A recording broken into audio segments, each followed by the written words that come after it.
Baik, selamat siang. Assalamualaikum warahmatullahi wabarakatuh. Hari ini kita akan melanjutkan pembahasan terkait bagian dari fermentasi ya. Kemarin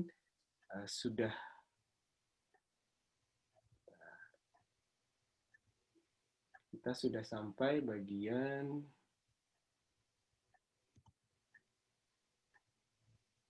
ini kan ya. Apakah sudah ada yang mencoba mengerjakan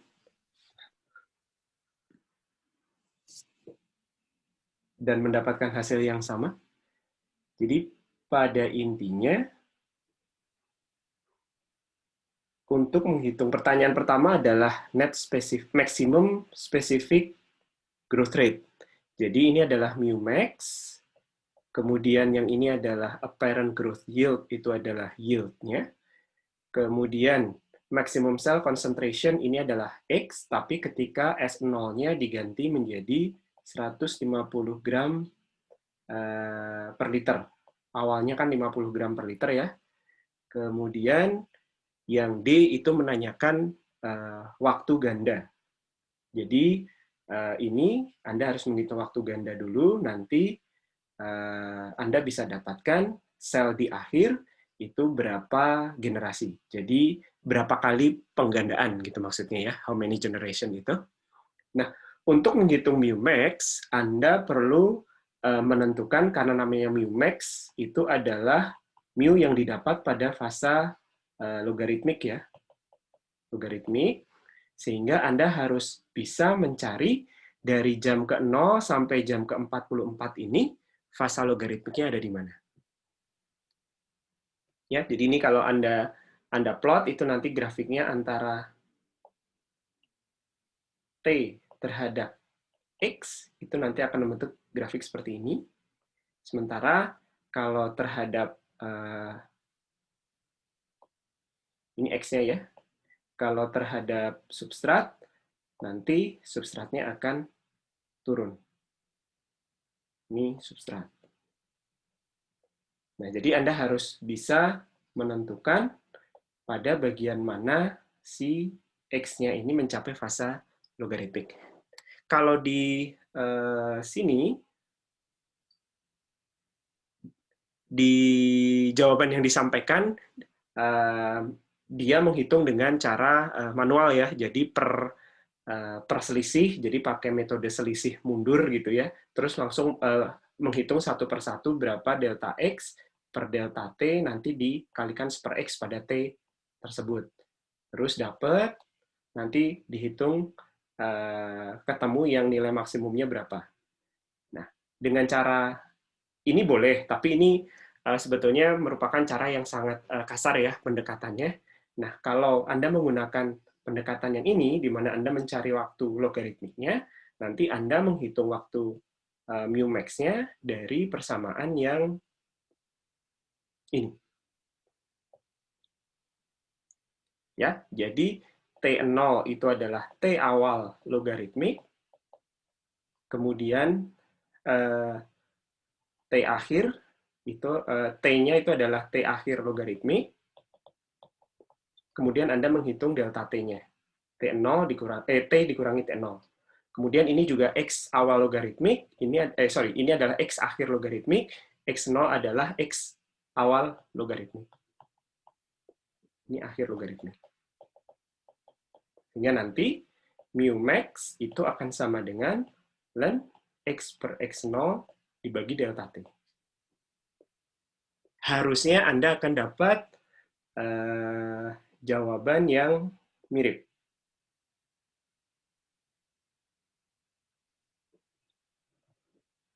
Oke. Nah, untuk yield, jadi untuk perhitungan mu max itu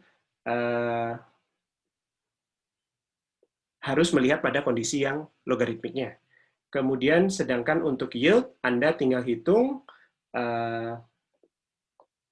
berapa untuk yield ya. Yield itu kan delta X per delta S. Jadi berapa X akhir, berapa X awal, berarti kan ini ya. Dan berapa S, pakai data yang ini. Ya, yield itu adalah X dikurangi X0 dibagi S0 dikurangi S. Awal dan akhir fermentasi. Sehingga ini adalah X awal, ini X akhir, ini adalah S awal, ini S0, ini X0, ini X, ini S. Sehingga Anda hitung dapat nilai sekian.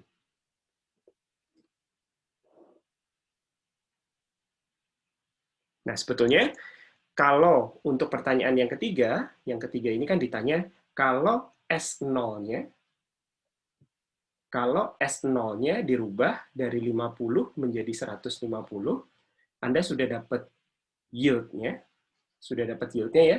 Jadi nanti Anda tinggal hitung X akhir itu adalah X0, X0 sama ya, X0 ditambah yield kali S0 saja.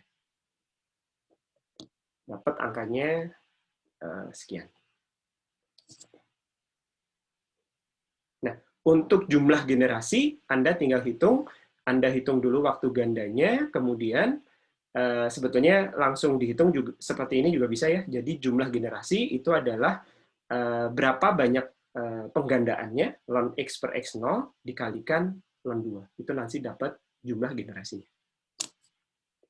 Nah, ini adalah sudah mengalami 6 kali pembelahan, berarti dibandingkan yang pertama, generasi pertama, berarti yang jumlah terakhir, ini ya, yang 20,9, itu adalah generasi yang ke-7.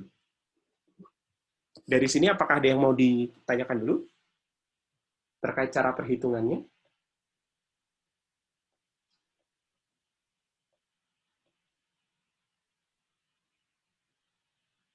Silahkan. Pak, Ya, masih bingung yang bagian A tadi caranya. bagian A. Pakai yang finite difference. Oh, yang ini, sebentar. Yang ini ya? Iya, Pak. Nah, kalau ini dia hanya menghitung X dibagi ini ya. Jadi X pada jam ke-10 dikurangi X pada jam ke-0, kemudian dikurangi ya, delta X itu adalah X pada saat T dikurangi X pada T sebelumnya, kemudian dibagi dengan X pada saat T. Jadi ini ya 1,5 dikurangi 1 dibagi 1,5. Terus ini 2,9 dikurangi 1,5 dibagi 2,9 gitu. Dan seterusnya. Seharusnya dia menghitungnya seperti itu. Sudah dia ngecek, angka-angka ini benar nggak?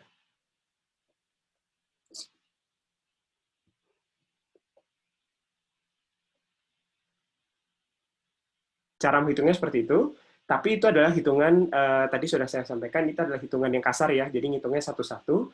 Kalian bisa gunakan pendekatan yang pakai rumus ini. Karena kan mu pada saat eksponensial itu adalah mu max. Kan mu sama dengan 1/x dx per dt ya. Jadi 1/x dx itu sama dengan mu kali dt. Atau ln x per x0 sama dengan mu kali delta t. Kalau diintegrasikan. Delta t-nya dari mana? Delta t-nya tidak dari t awal sampai t akhir fermentasi ya, tapi t awal fasa logaritmik sampai t akhir fasa logaritmik. X dan X0-nya juga X awal logaritmik sampai X akhir logaritmik. Cara menentukan X awal dan X akhir atau T awal dan T akhir logaritmik bagaimana? Ya Anda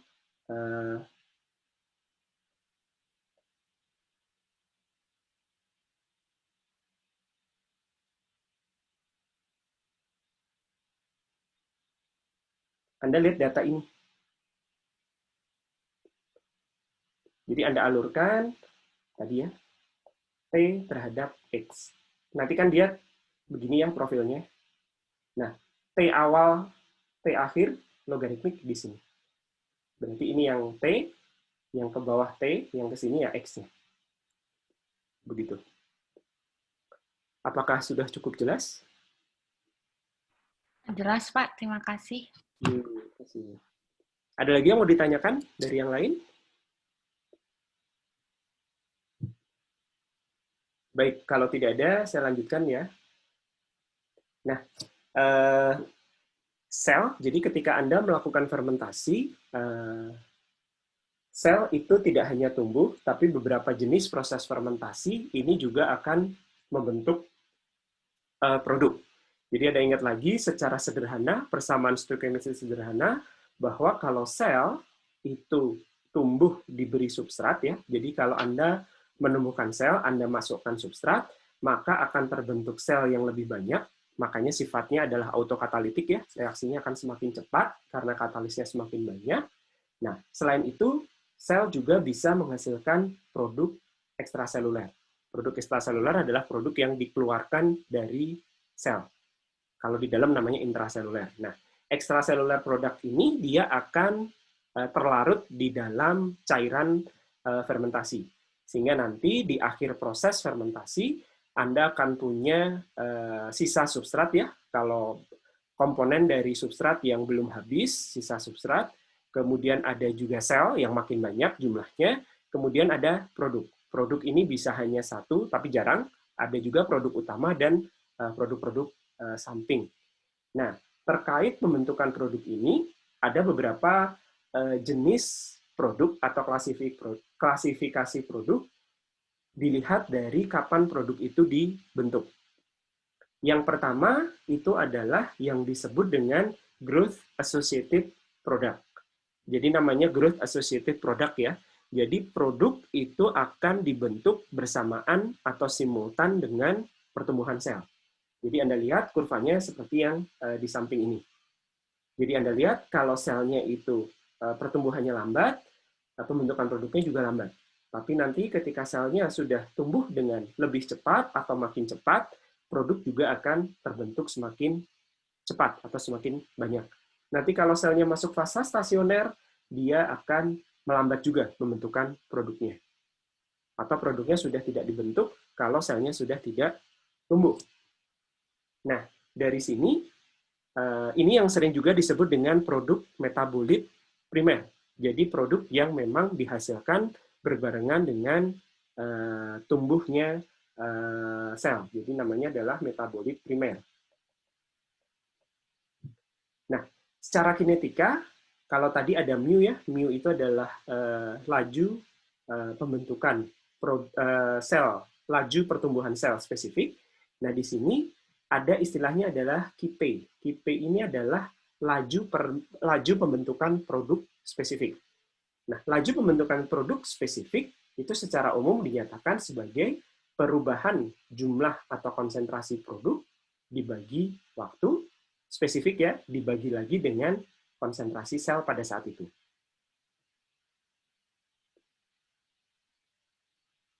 Ya. Itu adalah definisi Kp. Kp adalah laju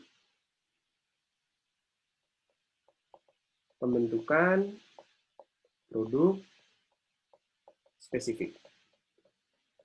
Mungkin sudah pernah dengar ya. Nah, untuk produk yang sifatnya adalah metabolit primer atau yang growth associated product, maka Kp ini akan sebanding dengan laju pertumbuhan. Sebandingnya dengan apa? Sebandingnya adalah dengan suatu konstanta yang disebut yield pembentukan produk. Yaitu sebanyak apa produk itu dibentuk per penambahan jumlah sel. Jadi YP per X itu maksudnya delta P per delta X. Produk akhir dikurangi produk awal dibagi X akhir dikurangi X awal. Pak, ya. Kan itu yield P per X itu kan delta P per delta X. Ya. Kalau misalnya kebanyakan di soal kan dia cuma ngasih tahu yield X per S sama yield P per S. Berarti kalau mau nyari P per X tinggal yield P per X, P per S per Y X per S. Ya, Kak, Pak? Oh, ya. Jadi kadang yield itu kan ada X per S. Berapa banyak sel yang dibentuk untuk sekian substrat yang dikonsumsi. Kadang juga yield produk per substrat. Berapa banyak produk yang dibentuk untuk sekian substrat yang terkonsumsi. Nah, betul, YP per X, ya ini Anda bagi saja. YP per S dibagi YX per S. Ini tentunya dengan asumsi bahwa tidak bisa dibedakan, kan begini ya, jadi substrat itu kalau dimakan sama sel, yang tadi ya sesuai persamaan yang di atas, jadi kalau substrat itu dimakan sama sel, itu akan jadi produk dan akan jadi sel. Nah, kita kan tidak bisa ya ketika proses fermentasi, kita tidak bisa membedakan, oh untuk sekian substrat yang habis, berapa yang dimakan oleh sel yang nantinya jadi sel saja, atau berapa yang dimakan oleh sel yang nantinya jadi produk saja. Kita taunya pokoknya substrat awal sekian, di akhir sekian, selnya nambah jadi sekian banyak, produknya nambah jadi sekian banyak. Kan seperti itu ya. Nah, dengan definisi itu kita hanya bisa melihat yang namanya overall yield.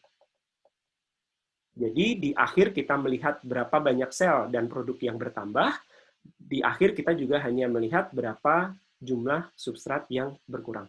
Nanti itu tinggal dibagi saja, makanya itu yang namanya overall yield. Kecuali kita tahu bagaimana persamaan jelas stoichiometrinya ketika substrat ditambah dengan sel, produk plus sel, gitu kan ya. Sorry, produk per sel.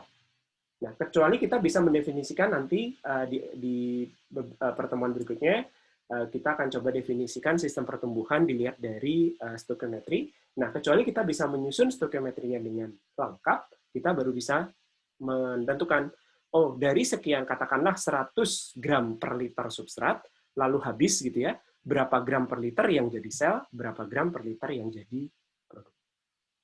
Kalau itu tidak bisa, kita tidak mampu mengukur, atau kita tidak tahu reaksi stoichiometri yang terlibat, berarti ya kita anggap saja itu sebagai overall yield.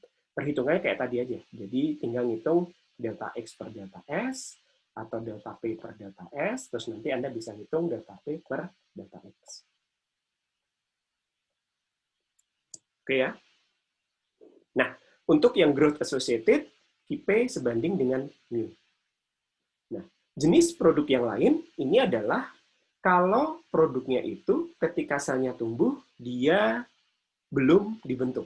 Jadi ketika selnya masih sehat, selnya masih tumbuh dengan baik, belum ada pembentukan produk, tapi ketika selnya itu masuk fase stasioner, Anda ingat lagi ya, ketika fase stasioner, itu sel dalam kondisi yang sudah tidak sehat. Kemudian si nutrien itu sudah berkurang. Nah, baru ketika kondisinya sudah stasioner, maka si produk itu baru dibentuk. Makanya sebutannya adalah non-growth associated. Jadi dia produknya baru dibentuk saat pertumbuhannya sudah nol atau fase stasioner. Justru dia dibentuk. Nah, ini yang namanya metabolit sekunder. Kenapa dia dibentuk? Karena untuk mempertahankan sel. Jadi sel itu butuh mekanisme untuk mempertahankan diri, untuk survive dari kondisi lingkungan yang sudah tidak baik bagi pertumbuhannya, maka dia menghasilkan metabolit sekunder. Nah, untuk produk metabolit sekunder, KP ini nilainya tidak dipengaruhi oleh mu, tapi nilainya akan konstan. Ya, jadi untuk metabolit sekunder, laju pertumbuhan spesifiknya itu akan konstan. Selama si selnya itu masuk fase stasioner, maka dia akan dibentuk. Semakin lama fase stasionernya, maka akan semakin banyak akumulasi produk metabolit sekunder tadi. Nah, contoh yang lain atau jenis yang lain itu adalah yang namanya produk campuran, mixed growth associated product. Jadi ketika selnya itu tumbuh, dia sudah dibentuk, produknya sudah ada, tapi ketika fase stasioner, si produk itu masih dihasilkan. Ini yang sebutnya dengan mixed growth associated product. Contohnya apa? Nah, contohnya sebenarnya macam-macam ya, kalian bisa nanti coba cari juga. Ini contohnya adalah etanol. Oke, yang ini contohnya adalah antibiotik. Nah, yang ini saya lupa. Contohnya nanti kalian cari ya. Jadi di sini beberapa jenis rasanya etanol pun bisa dianggap sebagai mixed growth tergantung ininya atau beberapa jenis enzim dan protein non enzim ya. Ini dihasilkan secara mixed growth.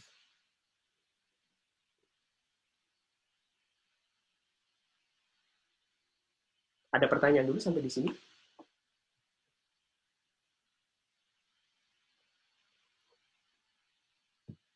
Baik, saya lanjutkan ya. Nah, ini ada latihan, nanti kita bahas setelah ini, nanti kalau ada waktu, saya coba selesaikan dulu slide bagian ini. Nah, apakah sudah pernah diajari kurva yang bentuknya seperti ini?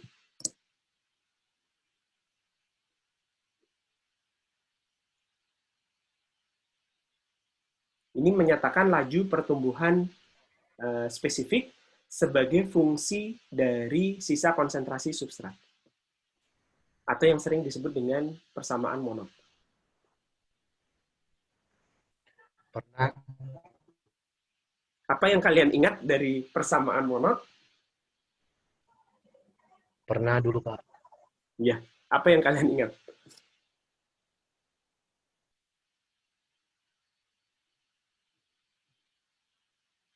Atau kapan persamaan kinetika monod ini berlaku? Apakah masih ingat?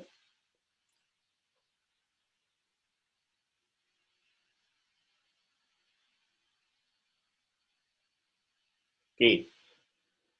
Kinetika monod, atau yang sering juga disebut dengan kinetika saturasi, ini berlaku untuk kondisi pertumbuhan yang dibatasi oleh satu jenis substrat. Makanya disebutnya dengan substrat pembatas. Apa maksud substrat pembatas? Ini adalah satu jenis substrat yang ketika dia mengalami perubahan konsentrasi, maka laju pertumbuhannya akan mengikuti profil dari perubahan konsentrasi substrat tersebut. Ya, namanya adalah substrat pembatas. Nah, kalau dalam komponen fermentasi, substrat pembatas ini adalah substrat yang memang dia diberikan dalam konsentrasi yang tidak terlalu tinggi. Jadi beda ya, kalau seperti sumber karbon itu kan berlebih. Sumber nitrogen atau mungkin udara itu juga berlebih. Nah, ini bukan substrat pembatas. Komponen yang lain yang diberikan dalam jumlah sedikit itu akan menjadi substrat pembatas. Sebetulnya sumber karbon juga bisa menjadi substrat pembatas. Kapan? Nanti kalau ternyata konsentrasinya sudah sangat-sangat kecil. Nah, sumber karbon ini bisa menjadi substrat pembatas juga karena laju konsumsi karbon, karena karbon ini kan dikonsumsi oleh sel, itu untuk menjadi komponen sel ya, dan karbon itu adalah komponen sel yang paling besar. Jadi si karbon, sumber karbon ini juga nanti juga bisa jadi dia menjadi substrat pembatas. Nah, substrat pembatas ini kalau dikaitkan dengan laju pertumbuhan spesifik, jadi Anda bisa lihat profilnya ya, ini titik 0, ini adalah S, S itu adalah konsentrasi sisa substrat. Artinya selisih antara substrat awal dengan substrat yang sudah dikonsumsi oleh sel. Nah, kalau dari hubungan S terhadap mu, maka akan Anda mendapatkan hubungan seperti ini.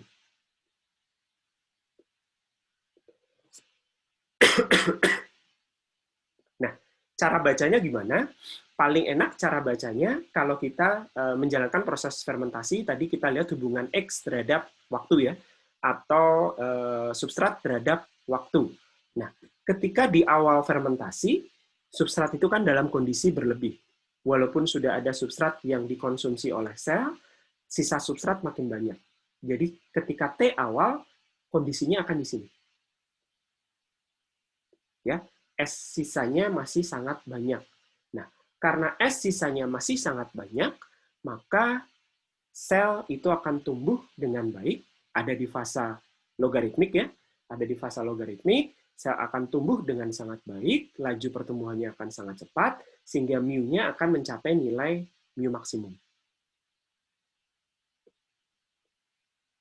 Nah, nanti kalau lama-lama substrat itu semakin habis, ada suatu ketika sehingga nanti sel itu sudah tidak sehat lagi. Jadi nanti laju pertumbuhan sel itu akan semakin turun. Jadi kondisi terhadap waktu, ini kalau Anda lihat dalam kurva ini, dia akan turun. Mu max-nya nilai mu-nya akan turun dari mu max. Terus sampai sisa substrat semakin sedikit, semakin sedikit, semakin sedikit, sehingga akan mencapai nilai 0.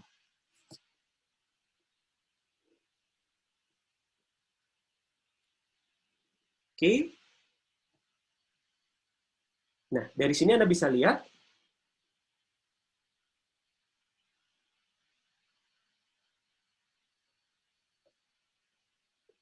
ketika sisa konsentrasi substrat itu kecil, yaitu di zona yang ini,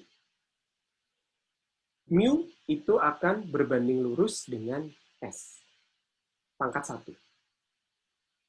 Ya, berbanding lurus. Jadi profilnya linear. Makin besar sisa substrat, maka laju pertumbuhannya akan makin cepat. Jadi di sini ordenya orde 1. Lalu ketika sisa substrat semakin banyak, atau makin mundur ya dari waktu fermentasi adalah semakin kembali ke awal gitu. Nah, ini ordenya akan menjadi makin kecil. Turun, kurang dari 1. Ya. Nanti makin lama makin ke kanan, sisa substrat semakin banyak atau makin ke awal fasa logaritmik gitu ya, maka mu itu tidak akan berhubungan dengan S atau ordenya orde 0. Jadi mu tidak dipengaruhi oleh S. Nah, sehingga Monod ini menuliskan hubungan antara laju pertumbuhan spesifik mu terhadap S konsentrasi sisa substrat yang ada di medium fermentasi sebagai persamaan seperti ini. Ketika S-nya sangat-sangat tinggi, maka mu akan sama dengan mu max ya, karena Ks-nya akan menjadi sangat negligible, tidak signifikan terhadap S, mu akan sama dengan mu max. Ya, saat S-nya tinggi, mu-nya akan sama dengan mu max. Kemudian saat S-nya rendah, mu akan berbanding lurus atau linear terhadap S. Lalu apa itu Ks? Ks adalah konsentrasi S ketika mu-nya sama dengan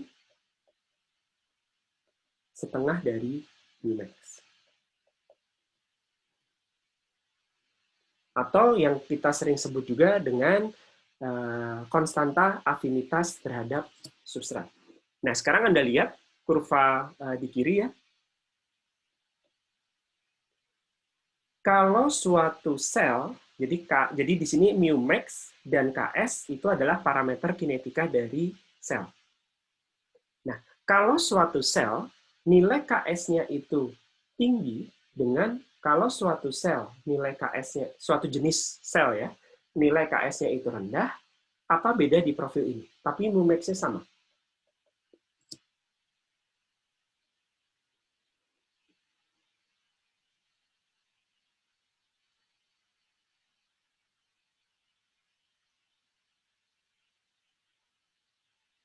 Ini adalah setengah mu max ya di sini. Dan didefinisikan Ks adalah nilai S ketika mu-nya sama dengan setengah mu max.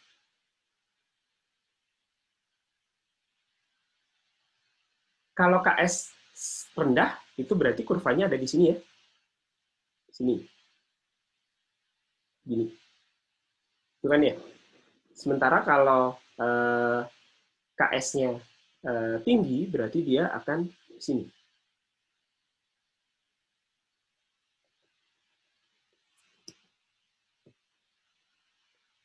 Betul nggak? Kira-kira penggambaran kurvanya seperti itu ya.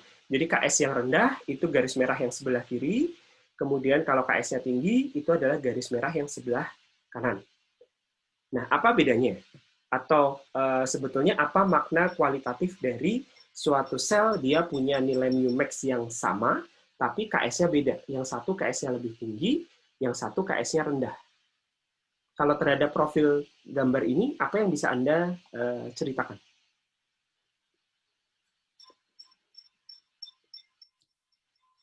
Ada yang mau mencoba berpendapat?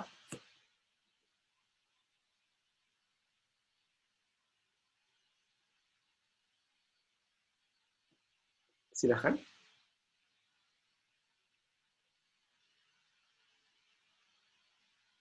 Atau saya tanya, mana yang Anda prefer? Yang KS-nya tinggi atau yang KS-nya rendah? Ketika Anda menjalankan proses fermentasi, Anda akan memilih sel yang memiliki nilai KS tinggi atau nilai KS yang rendah.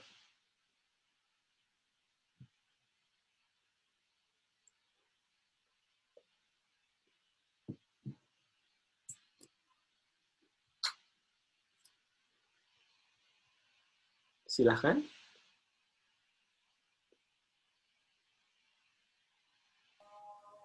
Kalau menurut saya sih, saya milih yang KS-nya rendah, Pak. Kenapa KS yang rendah? Karena kalau KS-nya rendah kan dia di fase mu max-nya lebih lama. Habis itu dia akan langsung ke S mendekat S yang ke 0 itu langsung cepat. Jadi reaksinya bisa langsung dihentikan, kemudian direset untuk misal batch baru lagi. Ya, betul. Jadi akan lebih preferable atau lebih dipilih adalah sel yang memiliki KS yang lebih rendah. Artinya, ketika sisa substrat itu tinggal sedikit, laju pertumbuhannya dia masih cukup tinggi. Ya, Anda lihatnya kan dari kanan ke kiri ya. Nah, sementara kalau yang KS-nya itu tinggi, dia sisa substratnya masih banyak, dia laju pertumbuhannya sudah turun. Nah, KS ini apa? Anda masih ingat? KS ini menyatakan konstanta afinitas terhadap substrat.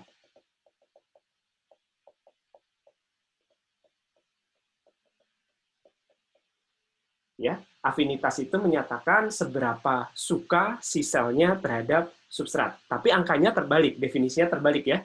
Jadi kalau afinitas sel terhadap substrat itu baik, atau dia sangat suka terhadap substrat, maka nilai KS-nya kecil. Ya, jadi di sini yang tadi nilai KS kecil itu menyatakan afinitas substrat yang baik.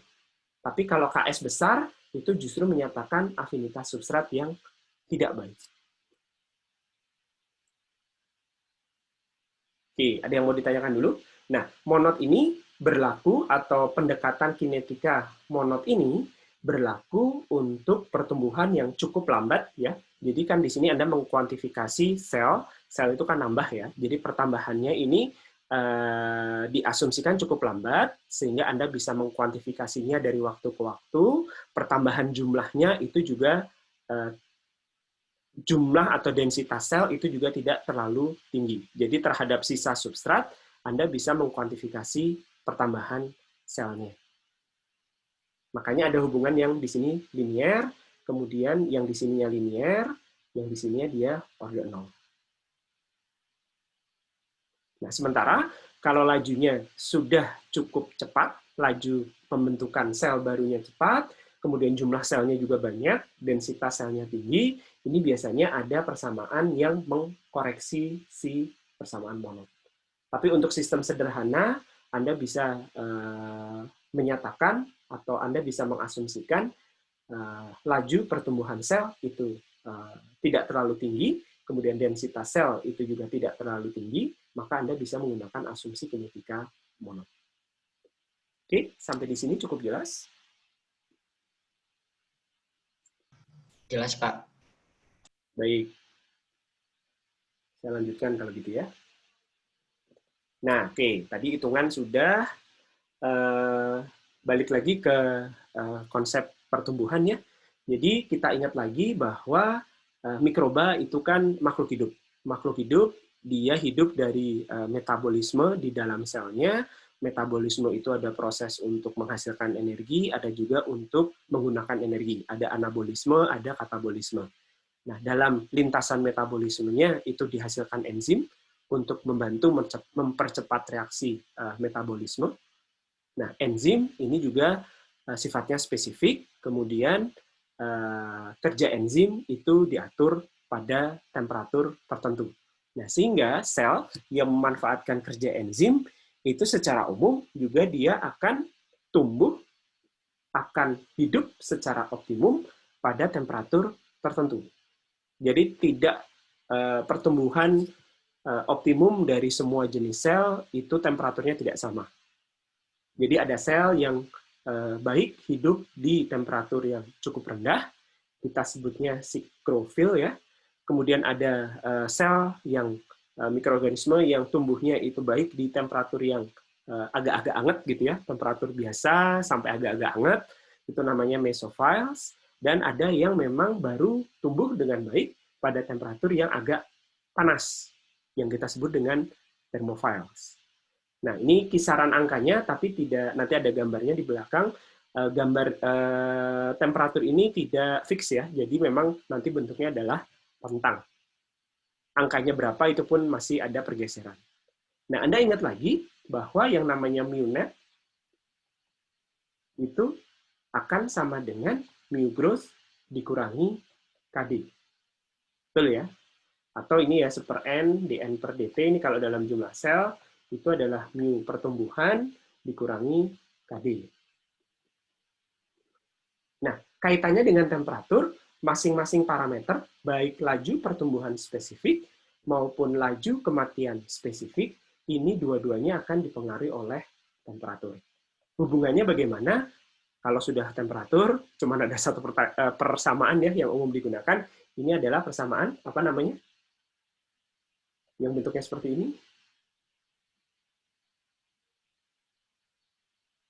Hubungan suatu parameter terhadap temperatur itu biasanya dihubungkan dengan persamaan Arrhenius. Ya, jadi nanti pertumbuhan sel itu punya yang namanya energi aktivasi pertumbuhan. Kematian sel pun itu ada yang namanya energi aktivasi untuk kematian sel. Energi aktivasi apa? Definisinya, masih ingat?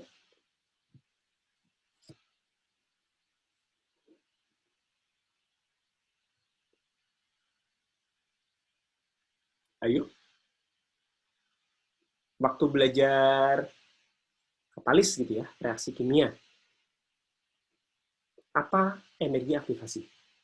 Energi yang dibutuhkan untuk memulai satu reaksi. Ya, energi minimum yang diperlukan untuk terjadinya suatu reaksi.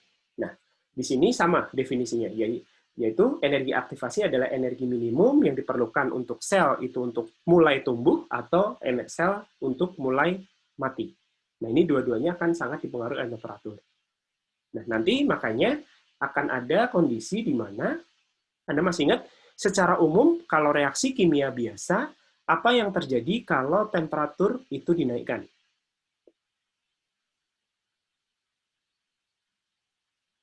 Reaksi akan menjadi semakin cepat. Betul ya? Kalau temperatur dari suatu reaksi itu dinaikkan, maka reaksinya akan semakin cepat karena tumbukan antar molekul yang bereaksi itu akan semakin banyak. Nah, sebetulnya di sel pun itu konsepnya sama. Jadi, selama sel itu masih berada pada rentang temperatur optimum, ketika Anda menaikkan temperatur fermentasi atau Anda menaikkan temperatur pertumbuhan, maka sel itu akan semakin cepat tumbuhnya. Ya, jadi selama sel itu masih berada dalam rentang temperatur optimum pertumbuhan, maka kenaikan temperatur akan menaikkan laju pertumbuhan sel. Ya, jadi di sini efek T terhadap mu itu masih lebih signifikan daripada efek T terhadap KD. Ya, nilai KD-nya, walaupun Anda naikkan T-nya, nilai KD-nya belum signifikan pada rentang T tertentu, tapi nilai M mu-nya itu sudah naik secara signifikan. Jadi secara keseluruhan, Anda melihat laju pertumbuhan itu meningkat dengan kenaikan temperatur. Semakin lama ketika temperaturnya Anda naikkan, nilai KD itu akan menjadi makin signifikan terhadap nilai mu. Sehingga yang terjadi pada nilai T yang lebih tinggi, Anda akan dapatkan laju kematian menjadi lebih tinggi daripada laju pertumbuhan. Sehingga pada rentang T di atas T optimum, ketika Anda naikkan temperaturnya, maka laju kematiannya akan semakin tinggi, laju pertumbuhannya akan semakin lambat, dan sel hidupnya akan semakin berkurang. Oke. Kemudian, ketika T dinaikkan, ketika temperatur dinaikkan di atas temperatur optimum, maka sel, itu kan artinya kalau sudah di atas temperatur optimum, berarti itu kan kondisi di mana selnya sudah tidak suka, gitu ya. Dia sudah tidak nyaman di kondisi T di atas T optimum. Sehingga selnya itu akan butuh energi lebih besar untuk mempertahankan diri. Atau kenaikan energi untuk maintenance itu juga akan menjadi lebih tinggi. Artinya, ketika dia mengkonsumsi substrat, akan lebih banyak substrat yang dikonversi menjadi energi, kemudian energinya itu dipakai untuk maintenance. Yang sebelumnya, kalau kondisinya itu masih nyaman, masih optimum, energi yang didapat itu akan dia pakai untuk memperbanyak jumlah sel. Oke. Nah, secara umum, kenaikan temperatur ini sama seperti reaksi biasa ya, itu akan mempengaruhi rate determining step, tahap penentu laju reaksi. Laju reaksi. Nah, nanti akan ada di mana? Apakah laju yang cepat itu adalah laju pertumbuhannya, atau nanti kondisi di mana laju yang cepat adalah laju kematiannya. Baik. Kemudian satu lagi ya, tadi kita belajar bahwa fermentasi itu tidak hanya untuk menambah jumlah sel, tidak hanya menumbuhkan sel, tapi juga fermentasi itu juga akan bertujuan untuk membentuk produk. Bisa jadi tujuannya adalah membentuk produk. Nah, bisa ada kondisi di mana terkait temperatur ya, temperatur yang digunakan untuk pembentukan produk, ya, temperatur optimum untuk pembentukan produk itu beda dengan temperatur yang optimum untuk pembentukan sel. Ya, jadi mungkin akan ada kondisi di mana kita perlu menumbuhkan selnya dulu secara cepat, baru kita ubah temperaturnya agar produknya terbentuk lebih banyak.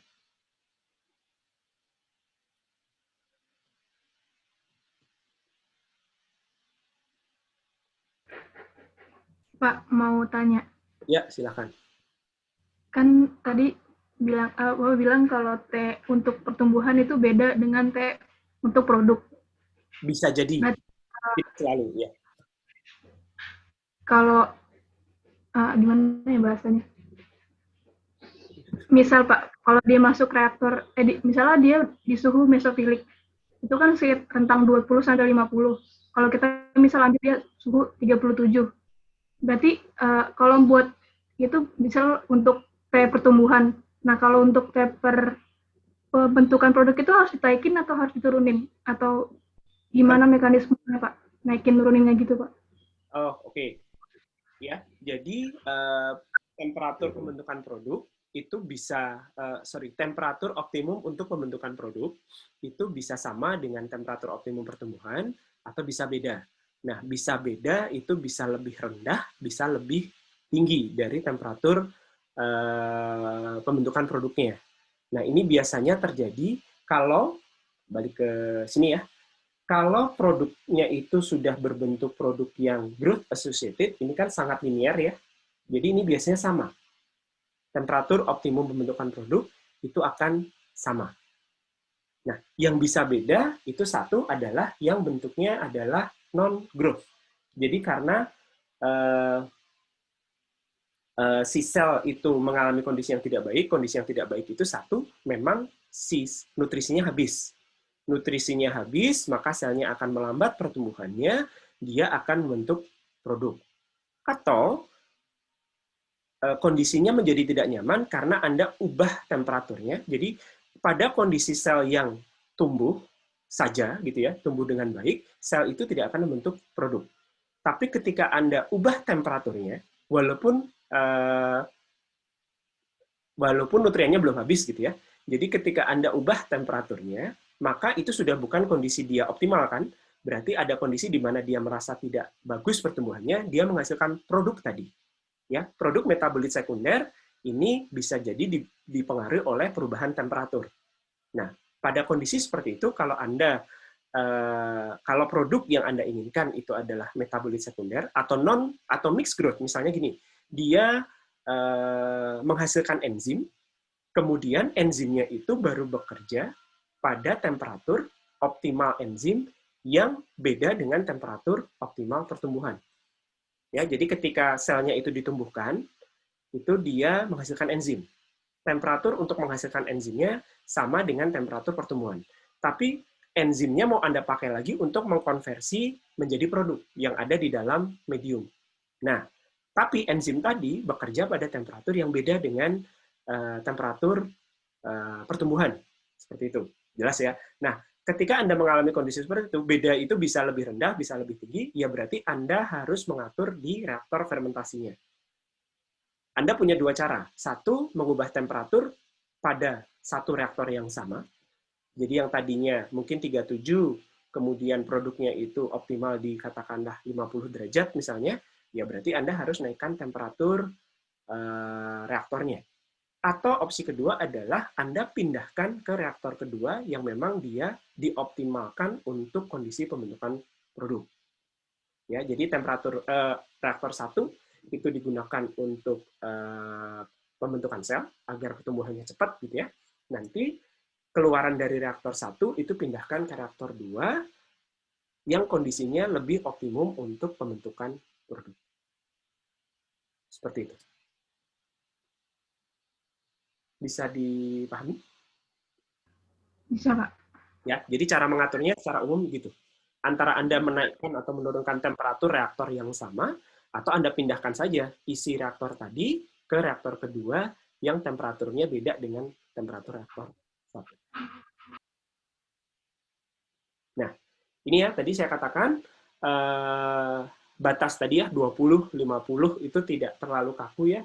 Jadi memang ada yang rentangnya, ini tergantung jenis mikrobanya, jadi mungkin sama-sama mikroba yang mesofil itu tidak selalu semuanya dari 20 sampai 50.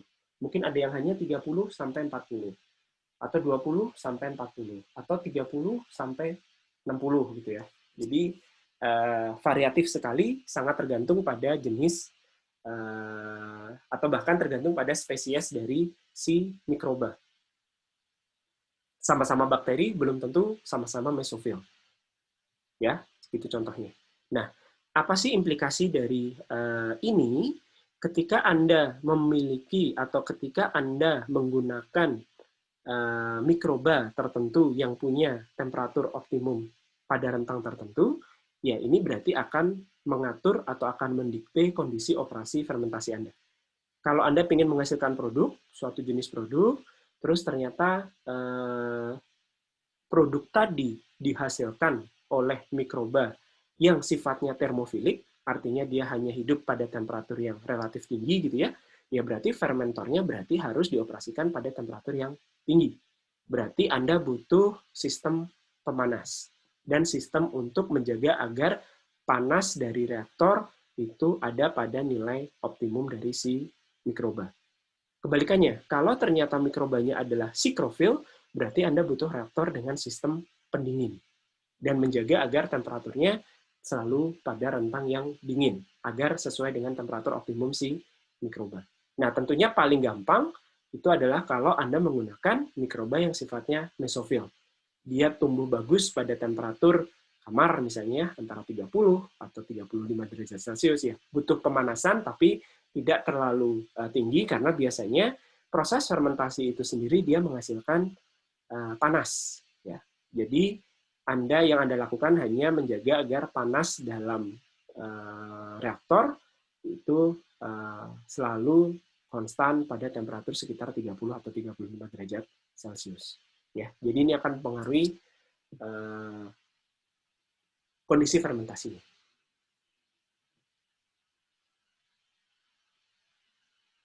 Nah, temperatur optimum pertumbuhan ini karena tadi akan sangat dipengaruhi oleh enzim yang bekerja pada metabolisme pertumbuhan sel tadi ya. Nah, enzim ini akan dipengaruhi apa? Enzim ini juga akan dipengaruhi oleh kondisi atau jenis jenis medium yang digunakan dalam fermentasi.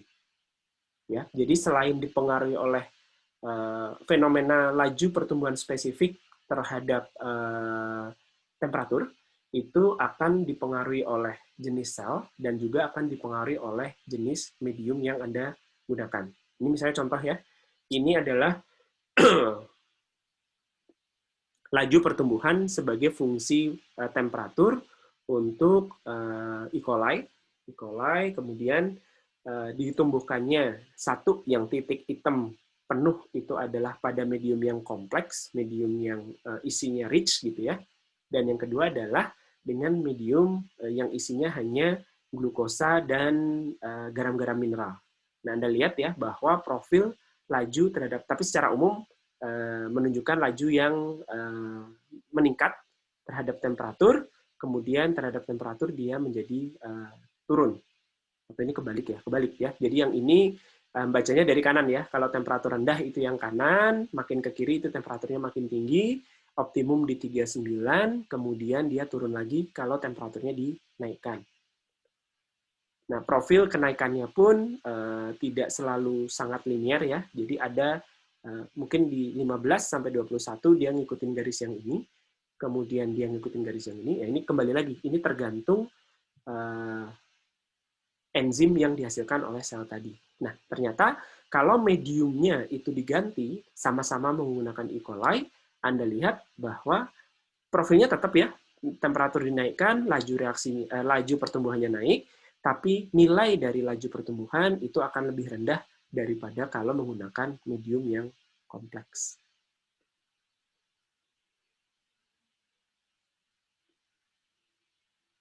Ya, jadi yang ini adalah kalau medium yang hanya glukosa dan garam mineral, di sini dia naik, di sini sementara kalau yang medium kompleks itu nilainya ada di sini. Lebih tinggi ya laju pertumbuhan spesifiknya. Sama-sama 23, yang ini di sini, yang ini di sini. Oke.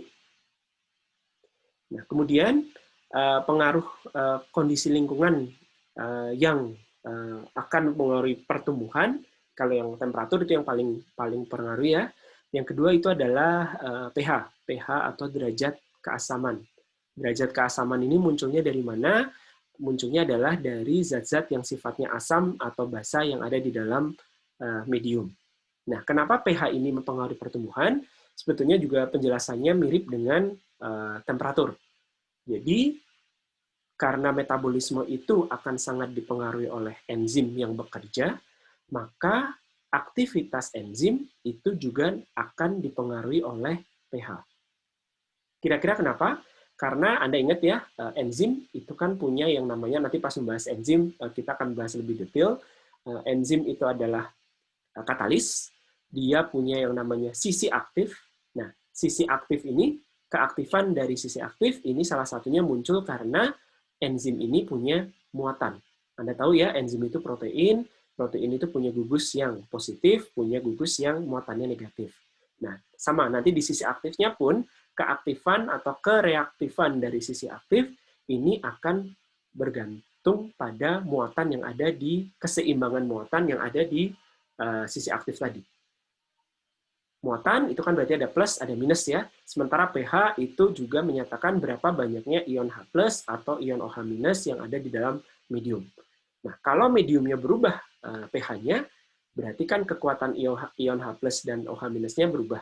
Nanti dia akan menimbulkan interaksi terhadap si enzim. interaksi terhadap muatan-muatan yang ada di dalam sisi aktif enzim. Bisa jadi karena penambahan pH atau pengurangan pH, interaksi muatan di sisi aktifnya juga berubah, sehingga nanti keaktifan dari sisi aktifnya turun.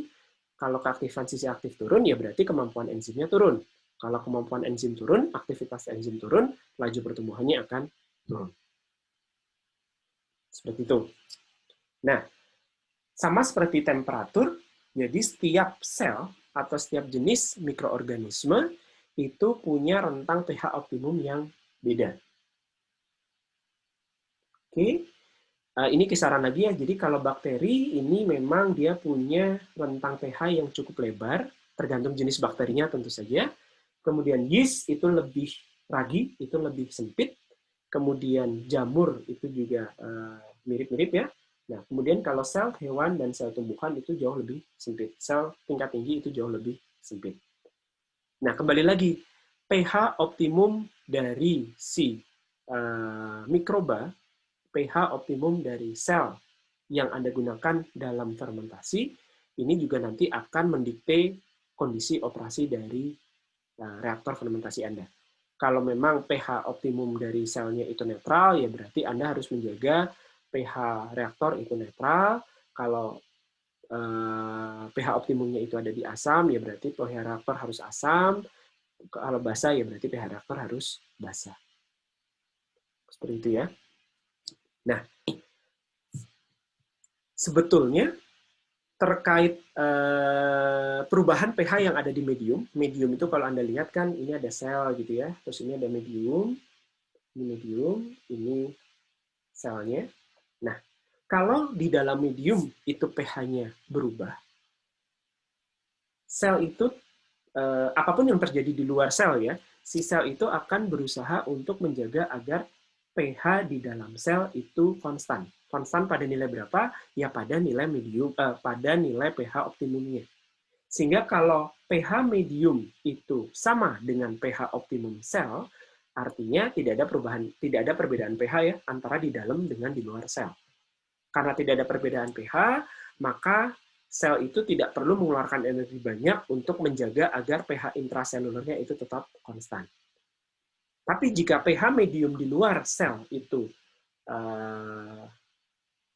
berubah, sementara sel itu harus menjaga agar pH di dalam sel itu tetap, maka sel akan butuh energi lebih banyak untuk maintenance. Efeknya sama, karena energi yang untuk maintenance lebih banyak, maka energi yang untuk tumbuh akan berkurang. Maka laju pertumbuhan akan berkurang.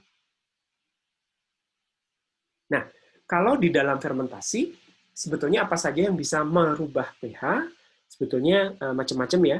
Jadi, fermentasi secara umum bisa menghasilkan gas CO2. Gas CO2 itu bisa terlarut dalam air menjadi H2CO3. Ini sifatnya asam. Nah, sehingga dia akan menurunkan pH.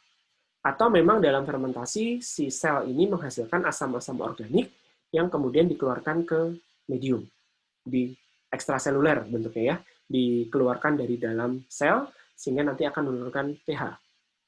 Atau produknya bukan berupa asam, tapi berupa basa. Ya berarti akan menaikkan pH. Atau dalam penyiapan medium fermentasi, Anda memasukkan sumber N. Misalnya memasukkan protein, atau urea gitu ya. Nah, ini akan mempengaruhi pH. Biasanya akan menaikkan pH.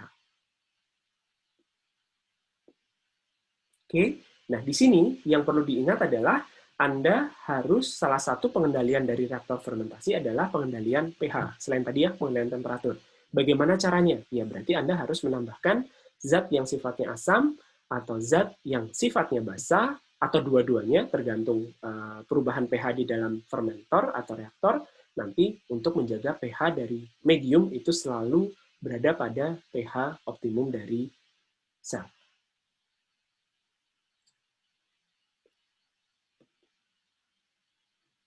Nah, jadi seperti ini ya.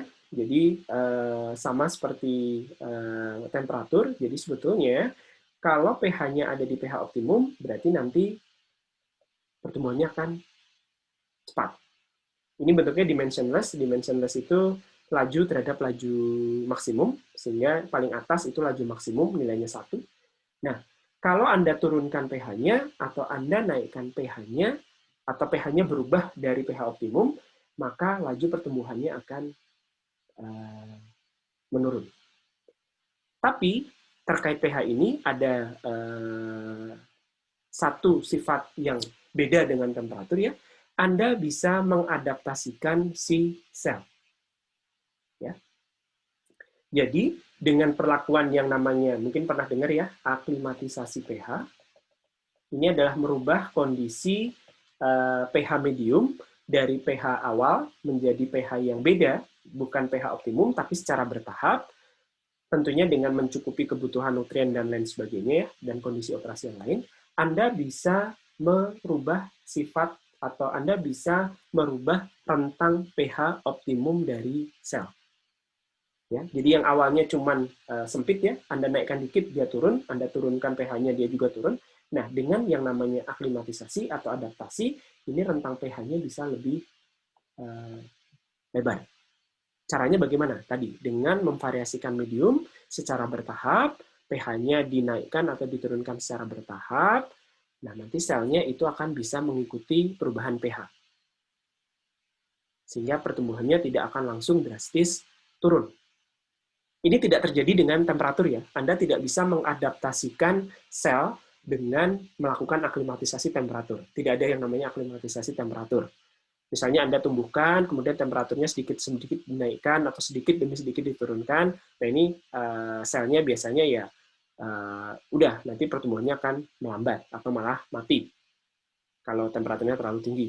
Ya. Tapi kalau pH ini bisa. Tentunya dengan batas-batas tertentu, tergantung jenis selnya dan tergantung enzim yang berperan dalam metabolisme si sel tadi. Ada pertanyaan dulu nggak sampai di sini?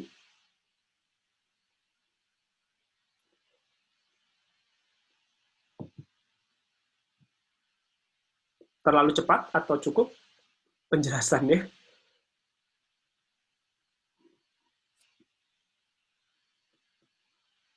Halo? Pak, mau tanya dong. Ya, silakan.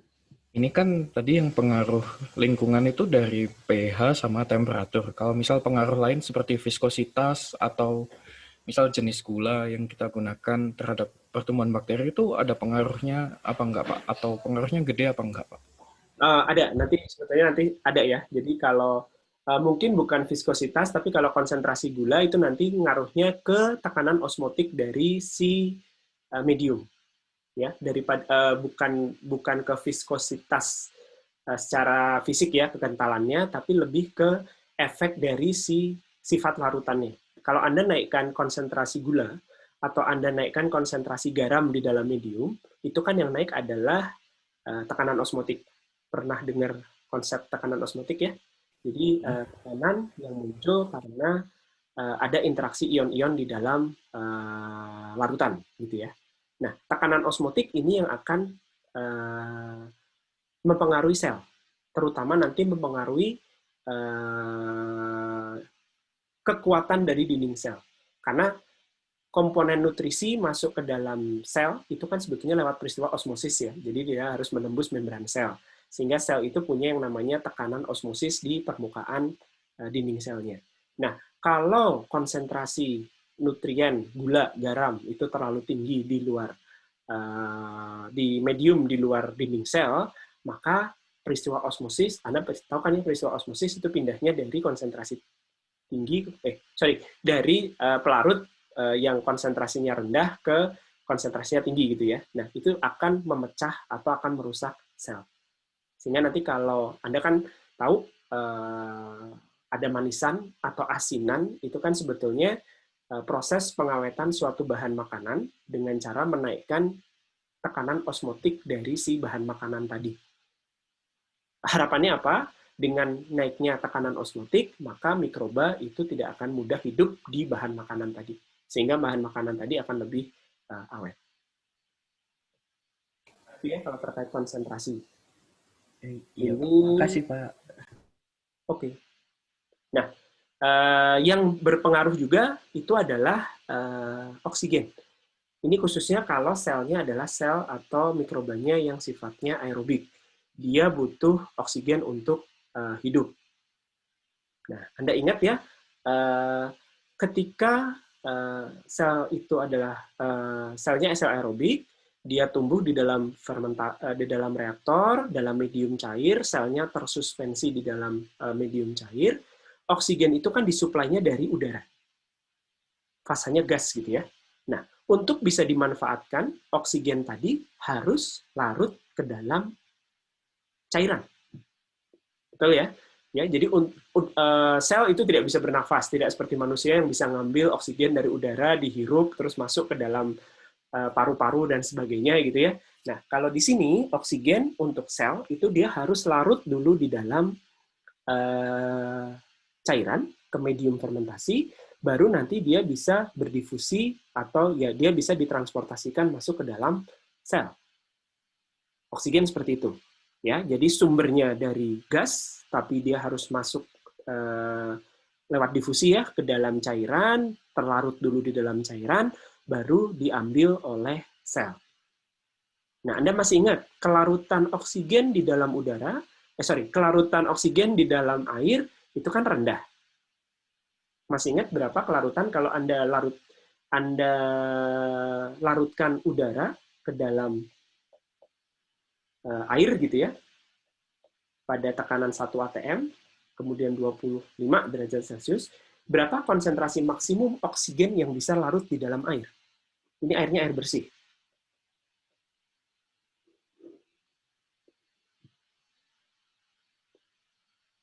Apa nggak angkanya? Berapa ppm? ppm itu miligram per liter.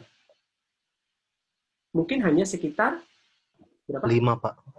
Ya, kalau airnya bersih banget, itu bisa sampai 7-8 ppm, miligram per liter. Kecil sekali kan ya? Sementara glukosa atau gula, itu kalau dilarutkan ke air, itu bisa sampai 20.000 ppm. Beda ya? Jauh ya bedanya. Nah, karena sel itu tumbuh terus, dia kan makan glukosa. Jumlah selnya makin banyak. Kalau selnya makin banyak, kebutuhan oksigen juga akan makin banyak. Sementara oksigen yang bisa larut itu hanya 7-8 ppm saja. Makanya Anda harus lakukan yang namanya aerasi. Aerasi ya, itu adalah untuk mensuplai oksigen ke dalam cairan. Sehingga oksigen itu akan selalu berpindah dari gas udara ke cair. Sehingga nanti bisa dimanfaatkan oleh sel. Nah, kalau suplai oksigen itu kurang, atau aerasi yang Anda berikan itu kurang, atau Anda mungkin aerasinya mati gitu ya, sehingga tidak ada suplai oksigen dari udara masuk ke air, maka konsentrasi ini akan menjadi turun. Ya. Nah, kalau turun, atau konsentrasi oksigen itu turun sampai batas-batas tertentu yang disebut dengan konsentrasi kritik, apa yang terjadi? Yang terjadi adalah laju pertumbuhan yang semula dibatasi atau dikendalikan oleh konsentrasi glukosa, maka dia akan berganti dibatasi oleh konsentrasi oksigen di dalam medium. Dibatasi tahu artinya ya, laju itu dibatasi berarti lajunya, laju pembatas atau reaksi pembatas adalah reaksi yang memiliki laju yang paling lambat. Artinya apa? Ketika laju pertumbuhan dibatasi oleh konsentrasi oksigen, maka laju pertumbuhannya menjadi sangat-sangat lambat. Ya. Jadi yang semula substrat pembatasnya itu adalah katakanlah glukosa, sumber C-nya, ketika konsumsi oksigennya itu banyak, suplainya kurang, sehingga ini ya, konsumsi lebih besar daripada suplai, maka laju pertumbuhan akan menjadi dibatasi oleh konsentrasi oksigen yang kecil sekali. Sehingga artinya pertumbuhannya akan menjadi sangat lambat sekali. Nah, apa itu konsentrasi kritik? Konsentrasi kritik ini adalah konsentrasi batas yang kalau nilai oksigen terlarut di bawah konsentrasi kritik, maka pertumbuhannya akan disetir oleh konsentrasi oksigen. Nilainya berapa? Nilainya akan bergantung pada jenis sel. Jadi beda-beda konsentrasi kritik dari sel. Kalau di atas konsentrasi kritik, maka laju reaksi menjadi tidak lagi bergantung pada konsentrasi oksigen, tapi akan bergantung pada substrat pembatas yang lain. Ya, ini contohnya. Jadi ada dua jenis mikroba, yang atas itu adalah Azotobacter, dia adalah mikroba yang sifatnya sangat-sangat aerobik. Jadi ini strictly aerobik. Yang ini adalah fakultatif. Kalau strictly aerobik, jadi Anda lihat ya, ini adalah DO. DO itu adalah dissolved oksigen, oksigen terlarut. Itu DO. Nah, pada konsentrasi DO yang tinggi, Anda lihat mu-nya itu tidak dipengaruhi oleh konsentrasi oksigen. Kalau konsentrasi oksigennya itu turun, maka dia akan dipengaruhi oleh DO. Sebetulnya E. coli juga sama, tapi di sini dia menyatakan beda satuan ya. Kalau ini nilai, sudah nilai yang atas, yang ini adalah mu per, jadi dibandingkan dengan kondisi aerobik dengan anaerobiknya. Artinya apa? E. coli ini punya ketahanan terhadap DO rendah yang lebih baik daripada yang Azotobacter. Jadi tergantung jenis selnya, maka konsentrasi kritik dari tiap sel itu juga beda. Nilainya berapa? Ini tidak ada di sini ya. Jadi konsentrasi kritik sel itu sekitar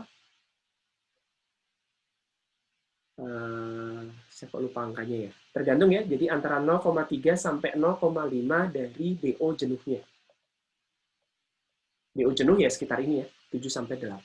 Nanti tergantung jamur dengan bakteri, dengan jenis bakteri pun bakteri, jamur, ragi, jenis-jenis bakteri itu punya konsentrasi kritik yang berbeda. Oke, ada yang mau ditanyakan dulu?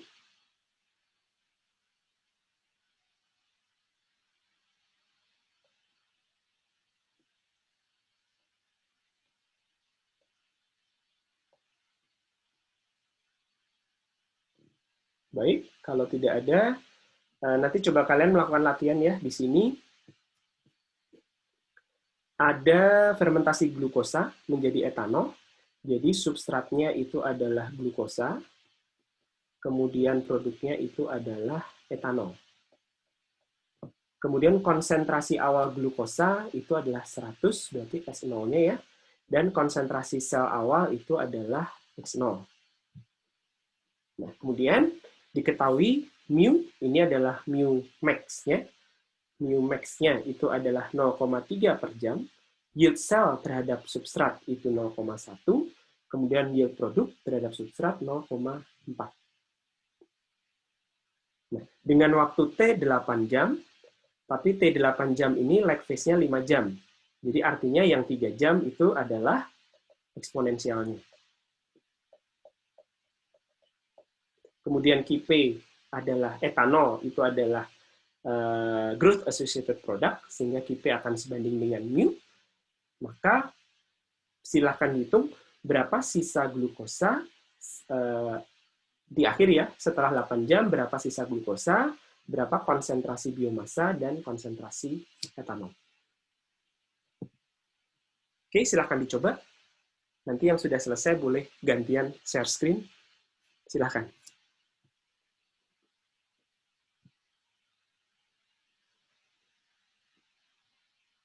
Atau sudah ada yang mengerjakan, boleh langsung di share screen pekerjaannya.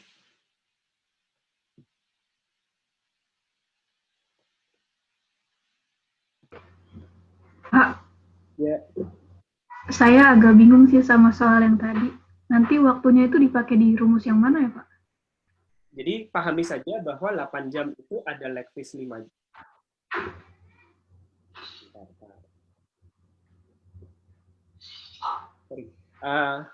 Bahwa 8 jam itu terdiri dari lag phase 5 jam dan eksponensial 3 jam. Ini 5 jam, ini 3 jam. kalau diketahui mu max-nya itu 0,3 per jam, berarti mu max itu kan terjadinya di sini.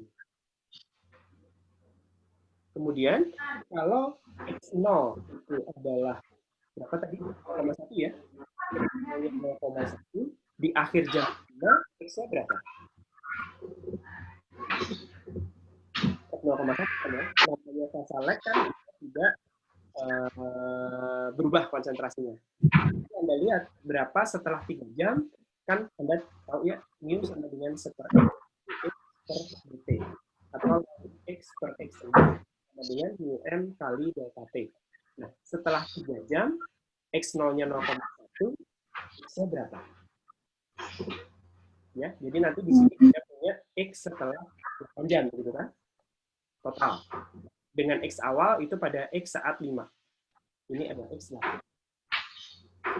Jadi X0 di sini adalah X5, X di sini adalah X8. Mu max 0, ya nanti dari definisi Anda bisa hitung kan, YX per S berapa, YP per S berapa, atau kalau pakai hubungan QP sama dengan YP per X kali mu berapa. Oke, Pak. Kerjakan dulu ya. Pak, saya sudah kerjain, Pak, tapi nggak yakin, Pak. Ya, mau gantian share slide? Tapi saya cuma coretan, Pak, di kertas. Oke, gimana caranya bisa? Oke, sebentar. Kalau gitu kamu yang retain ya. Sebentar.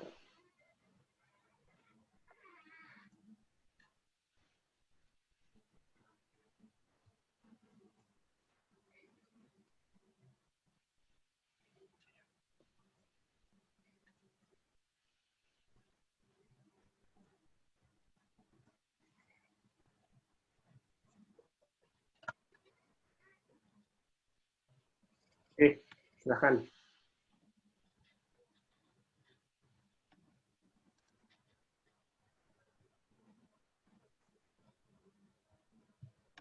Kamu yang ngomong, saya yang tulisin di sini. Oh, kan pertama diminta dicari jumlah sisa glukosa. Berarti kan, Pak, kita mau cari S. Pada jam ke-8. Nah, S pada jam ke-8. Tapi untuk mencari S kan kita tahu kita bisa pakai rumus Y X per S. Tapi kita belum tahu X max atau X pada ke-8 itu berapa. Berarti kita mau cari X ke-8 dulu. Betul. S ke-8 sama dengan X0 ditambah Y X per S dikali S0. Bentar, jangan cepat-cepat. S ke-8 sama dengan? X0.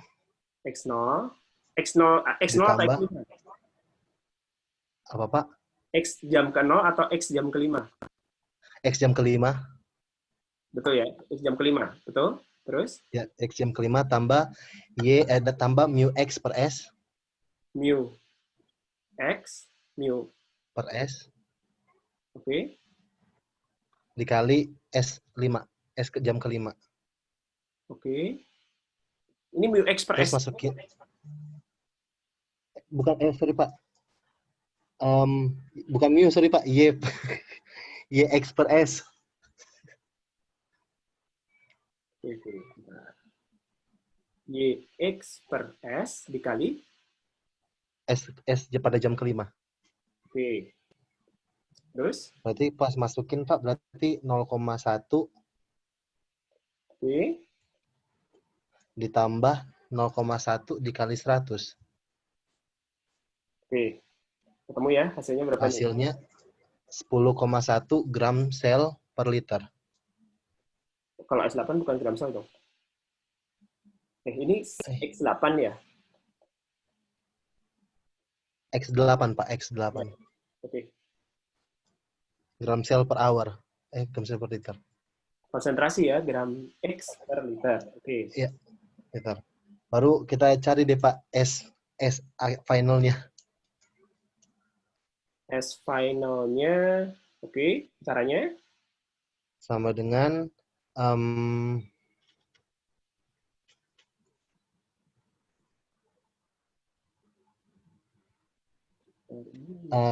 saya dari ini, Pak, dari Y X per S sama dengan delta X per minus delta S. Oke, sebentar. Ada yang perlu saya koreksi ya. iya. Bukan.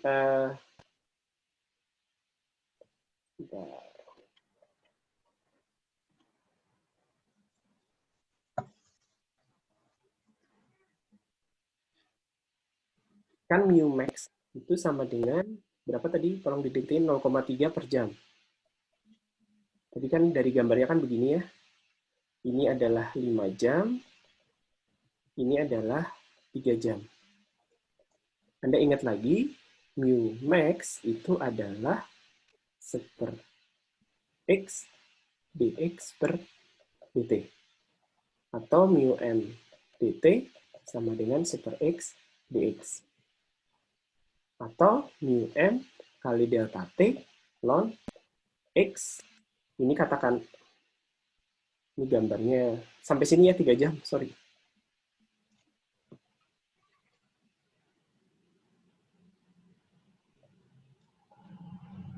Maafkan dengan gambar yang salah ini. Jadi begini, yang ininya 3 jam. Jadi eksponensialnya 3 jam, lag phase-nya 5 jam. Oke, nah ini kan ln x per x 0. Nah, x0-nya adalah, ini adalah 0, ini 5, ini 8. Jam ke 0, jam ke 5, jam ke 8. Jadi sebetulnya ini adalah x di 8, x per 5. X5 itu akan sama dengan X0, karena belum ada pertumbuhan, di mana nilainya adalah 0,1. Ya, jadi ini masukkan 0,1, ini masukkan 0,3, ini 3, Anda dapat X8. Ya, jadi jangan gunakan yang dari yield, karena yield itu definisinya adalah dari sini, dari 0 sampai jam ke-8. Jadi walaupun selnya itu belum bertambah jumlahnya, tapi coba nanti dibandingkan, angkanya sama nggak? Ketemu nggak? Kalau pakai ini berapa? X8-nya berapa? 0,246, Pak. X8-nya sama dengan 0,246 gram X per liter. liter. Nah, nanti baru Anda hitung bahwa YX per S itu adalah S8 min S0. Kebalik.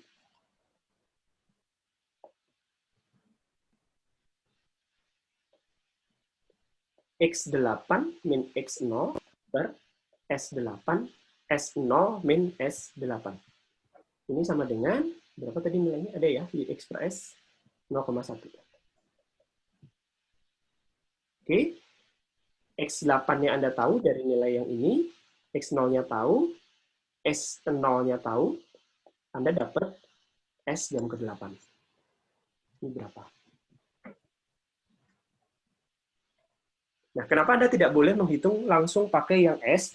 Karena yang S tadi, selain dipakai untuk jadi sel, juga dipakai untuk jadi produk.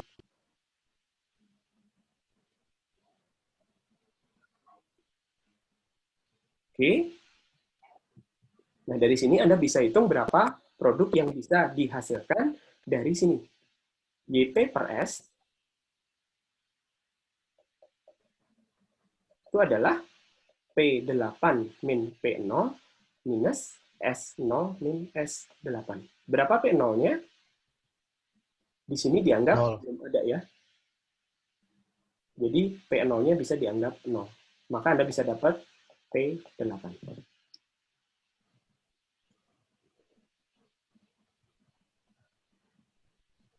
Oke.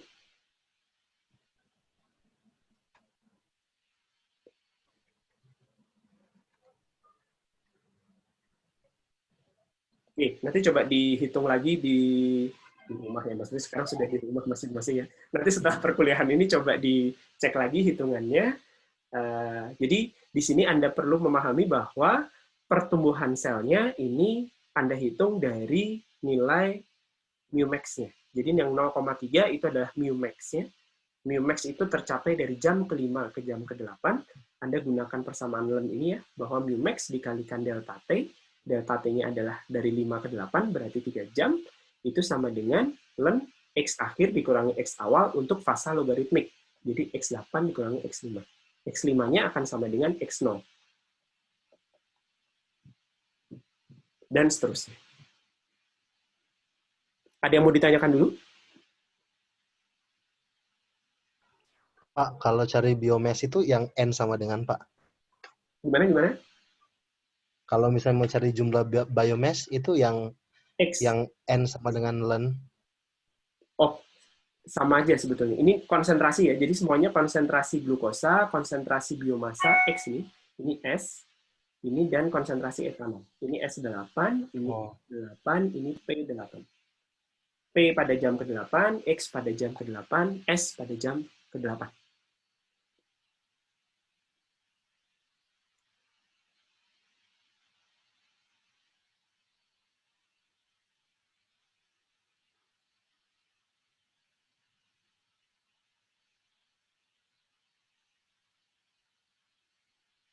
Cukup jelas?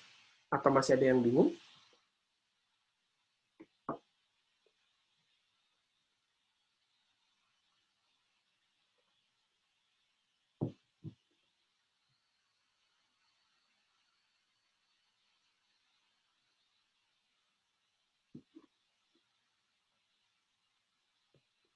Oke. Kalau tidak ada pertanyaan, untuk hari ini cukup sekian ya.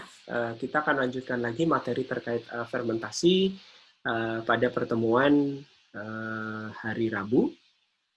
Terima kasih. Selamat sore. Assalamualaikum warahmatullahi wabarakatuh. Waalaikumsalam warahmatullahi wabarakatuh.